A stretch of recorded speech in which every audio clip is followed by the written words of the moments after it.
नमस्कार दोस्तों, पहाड़ी फैक्टर चैनल में आप सभी का स्वागत है। मैं आशा करता हूं आप सभी सुखी होंगे, स्वस्थ होंगे।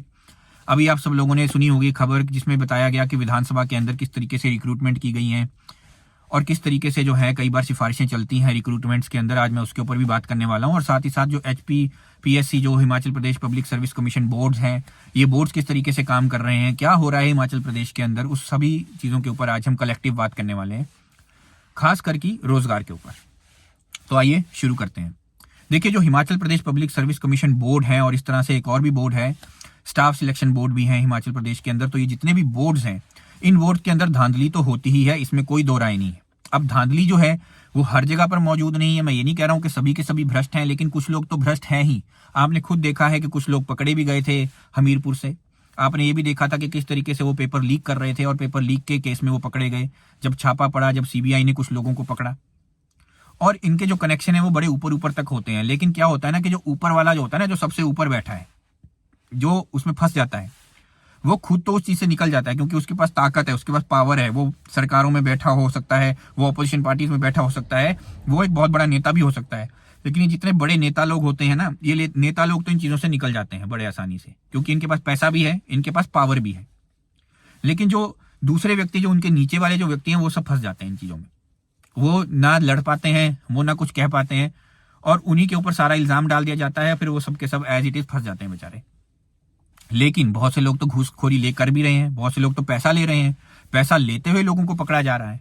और जितने भी ये स्टाफ सिलेक्शन बोर्ड्स हों या पब्लिक सर्विस कमीशन हो, इसका काम क्या है? इसका काम है रिक्रूटमेंट करना समय समय पर। इसका काम है ये देखना कि कौन से दफ्तरों के अंदर अब आने वाले समय के अंदर, आने वाले 6 महीने में या आने वाले साल के अंदर जो है वैकेंसीज निकलने वाली हैं, लोग रिटायर होने वाले हैं, जिसकी वजह से जो लोअर पोजीशंस हैं, जो लोअर पोस्ट हैं, वो खाली होने वाली हैं। तो उन सभी खाली पोस्ट्स की एक सूची बनाना इनका काम है पहले से, एडवांस में।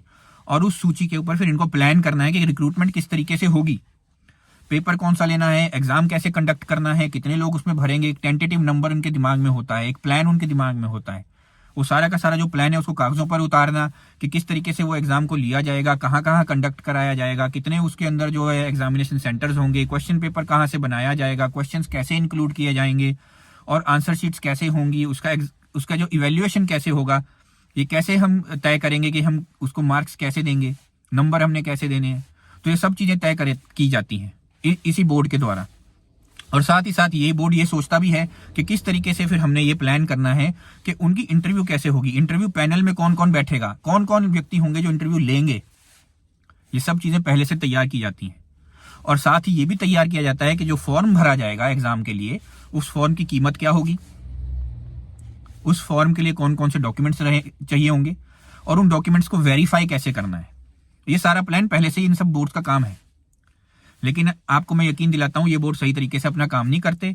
जो पहले से चीजें बनी हैं, जो पहले से प्रोस्पेक्टस बने हैं, उसी प्रोस्पेक्टस को उठाते हैं, उसी की कॉपी पेस्ट मारी जाते हैं। वही एडवर्टीजमेंट्स पुरानी उठाएंगे, उन्हीं एडवर्टीजमेंट्स की कॉपी पेस्ट करेंगे, उसका थोड़ा बहुत नाम इधर उधर बदलते रहते हैं। हजार उसमें गलतियां होती हैं। कई बार लोग इनको फिर बार बार जो है सवाल उठाते हैं गलतियों पर, फिर ये गलती बार बार ठीक करते रहते हैं। फिर कई बार नोटिफिकेशंस देखेंगे आप निकलेंगी इस चीजों की। तो जो बेचारा भर रहा है फॉर्म, उसको तो पहले यही पता नहीं चलता कि मैं सही तरीके से फॉर्म भर रहा हूं या नहीं भर रहा हूं। बेचारा फॉर्म भरता है बड़ी मुश्किल से, उसमें कितना पैसा इकट्ठा किया जाता है। अरे भाई, इन फॉर्म्स में पैसा डालने की क्या जरूरत है? अगर आप एप्लीकेशन भर रहे हो, अगर आप सरकारी नौकरी के लिए अप्लाई कर रहे हो, तो उस सरकारी नौकरी की एप्लीकेशन के लिए इतना पैसा लेने की क्या जरूरत है? मैं देखता हूं 2-2 हजार का फॉर्म, 2500 रुपए का फॉर्म। इतने महंगे फॉर्म की तो कोई जरूरत नहीं है। आधी से ज्यादा चीजें तो ऑनलाइन है। ऑनलाइन आपने एप्लीकेशन भरनी है, ऑनलाइन आपने डॉक्यूमेंट डालना है, उसके लिए तो आपको प्रिंट करे हुए कागजों की भी जरूरत नहीं है। तो इतना पैसा क्या कर रहे हो भाई? 2500-2-2 हजार रुपए किस चीज के लिए ले रहे हो? और उसके बाद आप देखो इनकी वेबसाइट को, आप देखो घटिया वेबसाइट्स हैं। उससे ज्यादा अच्छी वेबसाइट मैं अकेला डिजाइन कर सकता हूं, अकेला बना के दे सकता हूं आपको अच्छी वेबसाइट। एक इंजीनियर के तौर पर मैं आपको बता रहा हूं, वेबसाइट देखो वो घटिया है, आधी इंफॉर्मेशन उसमें मिलती नहीं है, किसको कांटेक्ट करना है वो पता नहीं चलता। आप खैर फॉर्म जैसे तैसे भरते हैं। फॉर्म भरने के बाद इनके एग्जाम्स क्या है, उसकी डेट फाइनली नहीं होती। कभी एग्जाम की डेट चेंज हो रही है, कभी आप देखोगे कि नई नोटिफिकेशन आ गई है, कभी आप देखोगे सेंटर बदल दिया है, कभी आप देखोगे कि डाउनलोड नहीं हो रहे हैं एडमिट कार्ड्स। ये किस तरह की हरकतें हैं? क्या किस तरह का प्लान है? किस चीज के पैसे ले रहे हो आप लोग? क्यों बैठे हुए हो आप इन बोर्ड्स के अंदर? क्यों बने हो बड़े बड़े ऑफिसर्स? अगर आपको काम नहीं आता भाई, आप काम मुझे दे दो, मैं करके दिखाऊं आपको, मैं आपको बोर्ड चला करके दिखाऊं, मैं आपको प्लान बना करके दिखाऊं। मैं आपको चैलेंज करता हूं, मैं अकेला आपको पूरा पूरा ये सर्विस सिलेक्शन बोर्ड चला करके दिखा सकता हूं, अकेला आपको प्लान बना करके दिखा सकता हूं। अपने नौकरी के अंदर, अपनी इंजीनियरिंग की नौकरी के अंदर मैं अकेला एक पूरी फैक्ट्री को चला रहा हूं, अकेला पूरी फैक्ट्री को प्लान कर रहा हूं, पूरी फैक्ट्री को जो है मैनेज कर रहा हूं। कई कई मिलियन पाउंड्स का काम जो है मैं अकेला मैनेज करता हूं। और ऐसा मैं अकेला नहीं कर रहा हूं, मेरे जैसे बहुत सारे लोग हैं जो बड़ी बड़ी इंडस्ट्रीज के अंदर काम कर रहे हैं और अकेले अकेले बहुत बड़ी प्लान्स को वो एग्जीक्यूट करते हैं, बड़े प्लान को बनाते हैं, बहुत सारे लोगों को मैनेज करते हैं। तो जब हम लोग ये कर सकते हैं तो आप लोग क्यों नहीं कर सकते भाई? आपका तो रोज का काम है, फिर भी आप लोग नहीं सही तरीके से कर पा रहे हो। और जो बेचारा स्टूडेंट है और वो जो बेचारा कैंडिडेट है जो नौकरी ढूंढ रहे हैं, जो बेचारे बेरोजगार मेरे युवा हैं हिमाचल प्रदेश के, मेरे भाई बहन, मेरे को तो उनसे इतना प्यार है, पर मैं आपको क्या बोलूं, मुझे बहुत दुख होता है जब मैं उनको देखता हूं, बहुत दुख होता है मुझे। मैं पूरी कोशिश करता हूं उनको समझाने की, लेकिन वो जो मेरे प्यारे युवा हैं, उन युवाओं की क्या गलती है? वो बेचारे फॉर्म भरेंगे, उनको पता ही नहीं है हमारा एग्जामिनेशन सेंटर अब कब आएगा, एग्जाम कब कंडक्ट होगा। 2-2 साल 3-3 साल एग्जाम ही नहीं हो रहे हैं, हजारों बार एग्जाम होंगे फिर कैंसिल हो जाएंगे। वो बेचारे पेपर लिखेंगे, जाएंगे बेचारे, पेपर दे के आएंगे, इतने खुश होंगे कि हमने पेपर दे दिया। बहुत सारे ऐसे मैंने केस देखे जिसमें एग्जाम भी हो गया, एग्जाम के बाद लिस्ट भी बन गई, सिलेक्शन लिस्ट भी बन गई, और उसके बाद फिर खारिज कर दी कि अब तो पोस्ट खारिज हो गई। अरे तो तुम्हारा दिमाग कहाँ था पहले जब पोस्ट खोली थी? तो तुम्हें पता नहीं चल रहा था कि वैकेंसी है या नहीं है? तो बाद में वैकेंसी कैसे दोबारा से बंद हो जाती है? सरकारें भी अजीब हैं, पहले मंजूरी दे देंगी, बाद में मंजूरी वापस ले लेंगी। फिर ये बेचारे जो सर्विस सिलेक्शन बोर्ड वाले हैं, इनकी भी जो है किरकिरी हो जाती है, इनका भी बेचारों का मुंह नीचे हो जाता है। अरे कर क्या रहे हो आप लोग? किस तरीके से राज्य चल रहा है, किस तरीके से सरकारें चल रही है, मुझे तो समझ में ही नहीं आ रही। मैं चैलेंज देता हूं आपको यार, बिठा के देखो आप मुझे, एक दिन के लिए भी बिठा दो, मैं आपको सही से सरकारें चला के दिखा दूंगा, सही से आपको ऑफिस चला के दिखा दूंगा। आपको दफ्तर नहीं चलाने आ रहे हैं, आपको सरकारें चलाने नहीं आ रही हैं, प्लान आपको बनाने नहीं आ रहे हैं। युवाओं के साथ तो आप गद्दारी कर रहे हो, आप अपने प्रदेश के साथ गद्दारी कर रहे हो, अपने प्रदेश के लोगों के साथ गद्दारी कर रहे हो। किस तरह आप राज्य चला रहे हैं, किस तरह से? और ये किसी एक पॉलिटिकल पार्टी की बात नहीं कर रहा हूं मैं यहाँ पे, आप ये मत समझिएगा कि जो अभी की सरकार मैं उसको कह रहा हूं, इससे पहले की सभी सरकारों ने भी इसी तरीके काम किया है। क्या किस तरीके का काम है ये? पेपर हो रहे हैं, पेपर कैंसिल कर दिए जा रहे हैं, 2-2 साल आप एग्जाम नहीं ले रहे हो, को मजाक चल रहा है। युवा जो है वो बेचारे सड़कों पर बैठे हैं, भीख मांग रहे हैं आपसे कि हमें नौकरी दो। मजाक है कोई? आप क्या चाहते हो कि जो युवा है वो डिप्रेशन में जाए? आप क्या चाहते हो कि जो युवा है वो नशे करे? क्या करेगा फिर वो? जब उसके अंदर स्ट्रेस होगा वो क्या करेगा? या तो क्राइम की तरफ जाएगा। फिर ये जो बेचारा जो युवा होगा जो डिप्रेशन में होगा, आप इसका फिर इस्तेमाल करोगे, या तो फिर आप इनका जो फायदा है वो अपना राजनीतिक करियर चमकाने के लिए करोगे। जहां जहां पर इन्होंने बेचारों ने धरना दिया होगा वहां पर अपने नेता लेकर घुस जाओगे, अपनी पॉलिटिकल पार्टी लेकर के घुस जाओगे, वहां बड़े ड्रामे करोगे आप। अब बड़े बड़े नेता जो है इनके धरने प्रदर्शनों में घुस जाएंगे, वहां इनसे फिर फोटोग्राफियां कराते रहेंगे, बड़ी बड़ी वीडियोस बनवाते रहेंगे, अपने सोशल मीडिया पर झूठ चलाते रहेंगे, या फिर इनको आपस में लड़ाते रहेंगे झूठ बोल बोल करके इन युवाओं को। पर इनको फायदा तो कोई नहीं पहुंचाना चाहता, इनका काम तो कोई भी नहीं करना चाहता। या फिर आप क्या करोगे? इनकी बेरोजगारी का फायदा उठाओगे, इनको अपने मुफ्त के कार्यकर्ता बनाओगे चंद पैसों के लिए, और ये आप ही के बेचारे चंद पैसों के लिए मुफ्त के कार्यकर्ता बन करके इनको अपनी रैलियों में फिर ले जाते रहोगे, जगह जगह धरने प्रदर्शनों में इनका इस्तेमाल करते रहोगे। अगर कोई लड़ाई झगड़ा हो गया खुद तो वहां से भाग जाओगे, ये बेचारे आपस में लड़ते मरते रहेंगे। इस काम के लिए आप इस्तेमाल कर रहे हो इन युवाओं का, इसलिए आप चाहते हो कि जो युवा है बेरोजगार रहे। और क्यों होते हैं पेपर लीक? ये पेपर लीक की घटनाएं क्यों होती हैं? ये बड़े बड़े बोर्ड ये क्या करते हैं कि आपके पैसे का क्या इस्तेमाल हो रहा है जो इनको तनख्वाहें मिल रही हैं? पेपर लीक कैसे हो जाता है भाई? जब तक मिली भगत ना हो पेपर लीक नहीं हो सकता। और मैं तो आपको खुद बता रहा हूं, मैंने खुद देखे हुए हैं ये बड़े बड़े पॉलिटिशियंस, ये अपने लोगों को किसी न किसी तरीके से नौकरी पे लगवाने के लिए कुछ भी कर जाते हैं, पेपर बदल देते हैं, नंबर बढ़ा देते हैं, क्योंकि एग्जाम के चेक किसने करना है? चेक खुद ही तो करना है। अगर कंप्यूटर भी चेक करेगा तो उसमें हेरा फेरी कर दोगे, क्या पता चलेगा आपको?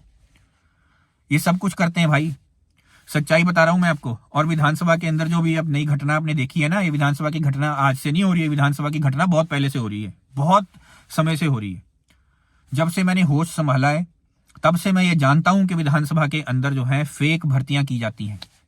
फेक भर्ती से मेरा मतलब है जो उसके लिए कॉम्पिटेंट नहीं है वैसे वैसे लोगों को नौकरी दी जाती है, सिफारिशों पे नौकरियां दी जाती हैं, पेपर तक बदल दिए जाते हैं। और मैं आपको एक छोटी सी कहानी सुनाना चाहता हूँ, उस कहानी को ढंग से सुनिएगा। मैंने पहले भी इसके बारे में बताया हुआ है। एक व्यक्ति था जो शिमला के किसी बहुत ही दूर दराज के गांव से आया था, शिमला पहुंचा था। बहुत पहले की ये बात है। उस समय पर जो है टाइपराइटर के ऊपर एग्जाम लिया जाता था, तो अपना अपना टाइपराइटर लाना जरूरी था। उसके पास पैसे नहीं थे, वो बहुत गरीब परिवार से आता था और बर्फ का उस टाइम समय था, दिसंबर का महीना था, बहुत ज्यादा उस समय बर्फ पड़ी हुई थी। पता नहीं कितनी मुश्किलों से वो बेचारा किस किस से पैसे उधार लेकर के वो टाइपराइटर हमने झोला डाला हुआ, टाइपराइटर लटकाया हुआ, वो लेकर के विधानसभा के अंदर रिक्रूटमेंट के लिए आया। विधानसभा के अंदर एग्जाम हुआ, एग्जाम कंडक्ट किया गया। उसका एग्जाम बहुत बेहतरीन हुआ, वो उस एग्जाम में टॉपर था। लेकिन उसका जो है पेपर बदल दिया गया मेरे दोस्तों, उसका पेपर बदल दिया गया। और जो उस समय के जो स्पीकर थे, उनके जो भी सिफारिशी लोग थे, उन सिफारिशी लोगों को भर्ती कर दिया गया, उन सिफारिशी लोगों को टॉपर बना दिया गया। जबकि वो जो सिफारिशी लोग थे वो फेल हो चुके थे एग्जाम के अंदर, उसके बावजूद भी उनको टॉपर बना दिया गया। उनके पेपर ही बदल दिए गए, आंसर शीट्स को बदल दिया गया। क्योंकि उस समय मैनुअल टाइपराइटर्स थे, तो मैनुअल टाइपराइटर से दोबारा टाइप कर करके उनके एग्जाम के पेपर जो है बना दिए गए, उनकी आंसर शीट्स दोबारा से बना दी गई। कुछ पता नहीं चला। और वो जो बेचारा व्यक्ति था जो इतनी दूर से आया था, जिसके पास पैसे भी नहीं थे, रोटी तक उस बेचारे ने नहीं खाई हुई थी, उस व्यक्ति को एज इट इज वापस भेज दिया गया, ये कह करके कि तू फेल हो गया है। और उसको ये पता था कि उसका एग्जाम अच्छा हुआ है। जो अच्छा पढ़ता है ना, जो अच्छी मेहनत करता है, उसको पता होता है कि उसका एग्जाम कैसा हुआ है। और उसको पता था मेरा एग्जाम उतना बुरा नहीं हुआ है, लेकिन फिर भी उसको ये कहा गया कि तू फेल हो गया है। और वहीं के ही विधानसभा के ही कुछ ईमानदार लोग थे, जिन ईमानदार लोगों ने उसको समझाया कि भाई तू एग्जाम की तैयारी करता रहे, यहाँ पे तो इसी तरीके की धांधली होती है, हमसे तू पैसे ले जा, रोटी पानी खा ले और बच्चे अपने घर पहुंच जा आराम से। उसको आराम से उसके घर पहुंचाया गया। और मैं उन ईमानदार लोगों को अच्छे तरीके से जानता हूं विधानसभा के, इसीलिए मुझे ये पूरी कहानी भी पता है। और ये एक कहानी नहीं है, एक दिन की कहानी नहीं है, ये रोजमर्रा की कहानी है। विधानसभा के भी अंदर है, सेक्रेटेरिएट के भी अंदर है, और भी ऐसे सरकारी दफ्तर हैं हिमाचल प्रदेश के जिसके अंदर की कहानी इसी प्रकार की है। मैं ये नहीं कह रहा हूं कि सभी के सभी जो है वो धांधलियों पे लगे हैं, सभी के सभी सिफारशी हैं, ऐसा नहीं कह रहा हूं मैं, लेकिन बहुत से लोग हैं जो सिफारशी हैं।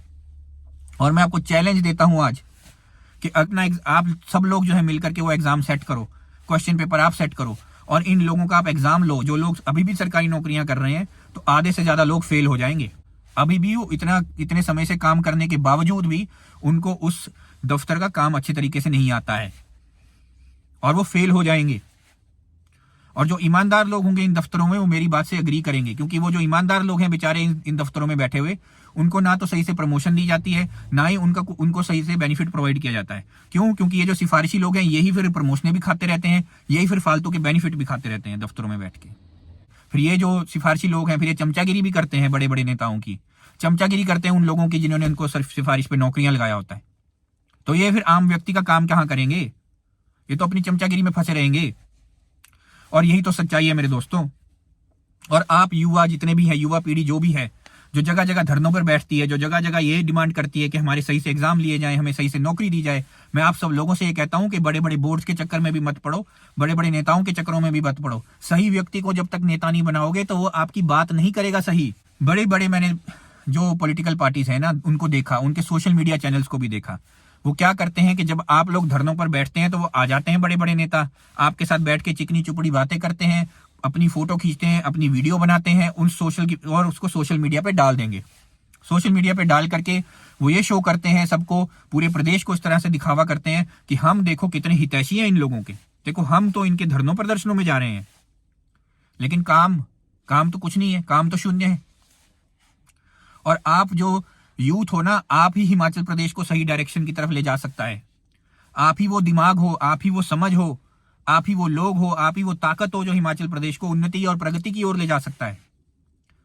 तो आप सब लोगों से मैं ये उम्मीद करता हूं, आप सब लोगों से प्रार्थना करता हूं हाथ जोड़ करके कि सही व्यक्ति को नेता बनाओ। ऐसे किसी पढ़े लिखे व्यक्ति को नेता बनाओ, अच्छी जगह से डिग्री उसने की हो, उसके पास कुछ एक्सपीरियंस हो, चाहे टीचिंग का हो, चाहे इंडस्ट्री का हो, चाहे किसी भी चीज का एक्सपीरियंस हो, कम से कम 10-12 साल का एक्सपीरियंस उसके पास हो, और साथ ही साथ वो सही मुद्दे जानता हो, उसके पास कोई प्लान हो, चाहे वो नया व्यक्ति हो, चाहे वो इंडिपेंडेंट कैंडिडेट हो, लेकिन सही व्यक्ति हो।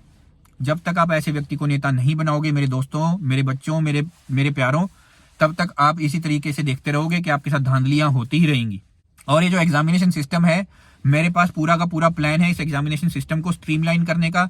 एक पूरा प्लान है जिसमें किसी भी मैनुअल इंटरफेरेंस की कोई जरूरत नहीं है। एग्जामिनेशन में एग्जाम कंप्यूटर करेगा, उसी समय चेक करेगा, जैसे ही आप एग्जाम दे रहे हो, जैसे ही आप सबमिट का बटन दबाओगे उसी समय वो एग्जाम चेक हो जाएगा, उसी समय आपके नंबर बन जाएंगे और अब उसी समय एग्जामिनेशन सेंटर से अपना रिजल्ट ले करके निकलोगे और जैसे ही वो रिजल्ट प्रिंट होकर के आपके उसी समय आपके हाथ में आ जाएगा, उसके बाद कोई धांधली बचेगी ही नहीं, क्योंकि सबको पता चल जाएगा हमारे कितने नंबर हैं और वो उसी समय हो जाएगा।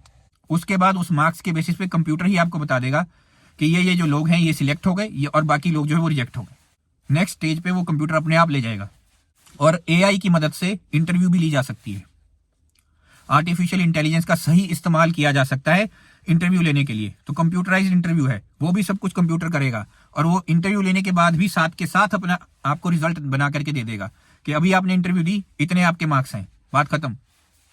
यानी कि रिक्रूटमेंट के फाइनल स्टेज तक कंप्यूटर अपने आप रिक्रूटमेंट कर देगा और ऑफिस का काम, दफ्तरों का काम सिर्फ और सिर्फ इतना रह जाएगा कि जब आपको ऑफर लेटर कंप्यूटर जनरेट करके दे दे तो उस ऑफर लेटर को ले करके आप दफ्तर में जाएं, अपने फिजिकल डॉक्यूमेंट्स दफ्तर में दिखाएं। फिजिकल डॉक्यूमेंट से मेरा मतलब है चाहे आपकी डिग्री का डॉक्यूमेंट है, चाहे आपका एजुकेशन का सर्टिफिकेट है, चाहे आपका एज का सर्टिफिकेट है, चाहे आपके बोनाफाइडी का सर्टिफिकेट है, तो वो सब दिखाएं और उसके बाद ज्वाइनिंग ले लें, जाएं और दफ्तर में ज्वाइनिंग की एक डेट ले लें। अब इससे क्या होगा, इससे बोझ घटेगा दफ्तरों के ऊपर, यानी कि सरकारों को जो इतना पैसा देना पड़ रहा है, इतना पैसा वेस्ट करना पड़ रहा है, वो पैसा अपने आप बच जाएगा। दूसरा, जो आप देखते हो कि एग्जामिनेशन के फॉर्म्स 2-2 हजार के, 25-25 रुपए के हैं, उनका जो है अमाउंट कम हो जाएगा, यानी कि वो 2500-2000 के नहीं रहेंगे, वो उतने ही रहेंगे जितना आपको कंप्यूटर चलाने के लिए चाहिए पैसा। यानी कि हो सकता है वो फॉर्म 500 रुपए का ही रह जाए, हो सकता है 200 रुपए का ही रह जाए, कम हो जाएगा उसका भी पैसा। और बच्चों के लिए तो बहुत ही आसान हो जाएगा, जो बेचारे प्रिपेयर कर रहे हैं उनको भी पता है कि सब कुछ ईमानदारी से है, सब कुछ हमारी आंखों के सामने है, सिफारिशें खत्म हो जाएंगी, सिफारिशों की जरूरत ही नहीं रह जाएगी। और जब ये चीज नहीं रह जाएगी तो आपका देश, आपका प्रदेश कितना उन्नति करेगा, कितना प्रगति करेगा, आप खुद सोचिए। पूरा प्लान है मेरे पास कि किस तरीके से एग्जाम बनाना है, किस तरीके से कंडक्ट करना है, किस तरीके से रिजल्ट निकालना है, किस तरीके से इंटरव्यू होनी चाहिए, इसका पूरा प्लान है मेरे पास। और मैं कई बार अपनी कई वीडियोस के जरिए कह चुका हूं, हाथ जोड़ करके ये विनती कर चुका हूं कि अगर सरकारों को वो मदद चाहिए तो मैं मदद देने को भी तैयार हूं, लेकिन कोई मदद ही नहीं लेना चाहता दोस्तों। खैर, आप सब लोगों से मुझे ये उम्मीद है, एक तो आप यूथ हो, पहले तो वोटिंग सही तरीके से करना, सही व्यक्ति को नेता बनाना सबसे पहली बात। दूसरी बात, आप सब लोगों से मेरी ये उम्मीद है, जो भी आपके लोकल नेता हों, जो भी आपसे मिलने आ रहे हैं, उनसे सही बात और सही चीज के ऊपर जो है बात करो, उनको अकाउंटेबल बनाओ, उनको जिम्मेदार बनाओ और उनसे ये बात कहो कि अगर आप सही चीज के ऊपर काम नहीं करोगे तो हम आपको नहीं जिताने वाले। मैं उम्मीद करता हूँ, ये आशा करता हूँ आपको मेरी बात अच्छी लगी होगी। आप हो सकता है मुझे सपोर्ट करें, हो सकता है नहीं भी करें, आपकी मर्जी है वो। मैंने अपना काम सही तरीके से किया। मेरा काम यही है कि मैं अपने देश को, अपने प्रदेश को उन्नत बना सकूं। मेरा काम यही है सोशल अवेयरनेस ला सकूं। मेरा काम यही है सही मुद्दों को उठा सकूं। अभी भी अगर किसी को कोई जरूरत है, कोई मदद की जरूरत है तो मुझे कांटेक्ट कर सकता है। सारी डिटेल्स हैं ही मेरी वीडियोस के अंदर। मुझे सुनने के लिए धन्यवाद। आपका दिन शुभ हो।